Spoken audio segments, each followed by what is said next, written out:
प्रदेश प्रवक्ता निरंतर आपके सामने रहते हैं। आज नई शिक्षा नीति, इसके ऊपर बात करने के लिए बहुत महत्वपूर्ण विषय है, जो कि व्यक्ति, समाज और राष्ट्र निर्माण में महत्वपूर्ण योगदान जिसका रहने वाला है, उसके ऊपर बात करने के लिए हमारे बीच में है पूर्व में एमएलसी और हमारे प्रदेश के प्रवक्ता भाई गिरधरलाल रैना जी। साथ में है बड़ी बहन रजनी सेठी जी। मैं दरख्वास्त करूंगा भाई गिरधरलाल रैना जी से कि वो राष्ट्रीय शिक्षा नीति के ऊपर आपके सामने अपना वक्तव्य रखें। धन्यवाद डॉक्टर साहब, और बहन रजनी जी की भी बहुत बहुत आभार। आप सब लोगों का भी स्वागत है। हम सब आज जो जम्मू कश्मीर के हमारे एलजी साहब हैं मनोज सिन्हा जी, उनका जो अभिभाषण है, जो उन्होंने जम्मू कश्मीर की असेंबली में बजट सेशन में पहली बार आज जो सेशन स्टार्ट हुआ उस पर दे रहे थे, तो उसमें बहुत सी बातें हुई हैं, लेकिन आज जिस पर हम चर्चा करने थे वो एजुकेशन को लेकर उन्होंने जो बात कही। जो एलजी साहब का संभाषण है वो वास्तव में जो सरकार है उसका ही एजेंडा होता है। सरकार उनको लिख कर देती है कि जो तो कि हमने क्या कौन से प्रोग्राम आगे बढ़ाने हैं, तो उस पर एलजी साहब वो भाषण पढ़ते हैं।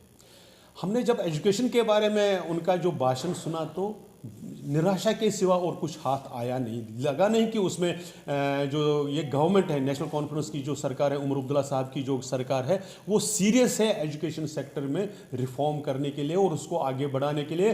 जो राष्ट्रीय एजुकेशन पॉलिसी है, नेशनल एजुकेशन पॉलिसी NEP 2022, जो यहाँ पर 2022 से लागू है, जिसमें 2024 में बार बार अप्रेजल करते हुए कि इम्प्लीमेंटेशन के नाम पर जो अपग्रेडेशन जो बार बार होती है, उसको ध्यान में रखकर कोई प्रोग्राम इनके सामने है। इस निराशा भरे वातावरण में हम कहना चाहते हैं कि आप तो कह रहे हैं कि हम एजुकेशन का हब बनाएंगे जम्मू कश्मीर को, बनाएंगे कैसे, वो कब बताएंगे?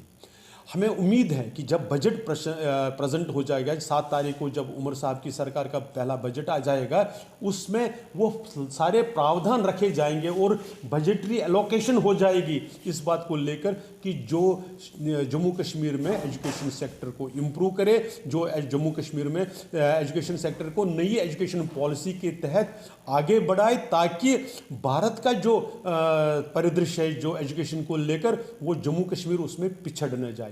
आखिर ये जो राष्ट्रीय जो हमारी एजुकेशन नीति है, जो शिक्षा नीति है, उसमें है क्या, उसके कुछ पहलू, उसमें बहुत ही कंप्रेहेंसिव वो एक डॉक्यूमेंट है, लेकिन कुछ पहलुओं पर जो हम आज बात करना चाहते हैं और सरकार का भी ध्यान लाना चाहते हैं कि आने वाले दिनों में हमारी उम्मीदें क्या है आपसे।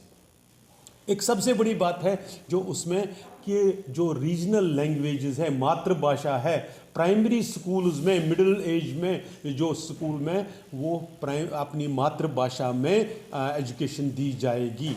उसमें भी इम्पोर्टेंट है कि क्या करते हैं लोग, गूगल ट्रांसलेट करके अंग्रेज़ी के शब्दों को आप डोगरी में चेंज कर या ट्रांसलेट करवाएंगे या कश्मीरी में ट्रांसलेट करवाएंगे।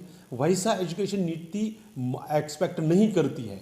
आपको ओरिजिनल जो उस भाषा के जानकार है, इसलिए जो इस सरकार को बताना चाहिए था कि हम डोगरी के कितने शिक्षक, ताकि डोगरी भाषा में यहाँ पर हम पढ़ा दें, इसके कितने शिक्षक इस बार लगाएंगे, कितने स्कूलों में डोगरी को इंट्रोड्यूस करेंगे। डोगरी भाषा की जो ट्रांसलेशन ना करके जो ओरिजिनल भाषा के जो शब्द हैं उनका उपयोग कैसे करेंगे। ऐसे ही कश्मीर में कश्मीरी भाषा को लेकर जो होना चाहिए था, वो आज हमने उसमें गायब पाया, उसमें कहीं उसका जिक्र नहीं पाया। इसलिए ये एक बहुत इंपॉर्टेंट एस्पेक्ट जो है वो हम सरकार के ध्यान में लाना चाहते हैं कि जब आप प्रेजेंट बजट करेंगे तो ऐसी चीज़ों के लिए उसमें एलोकेशन रखें।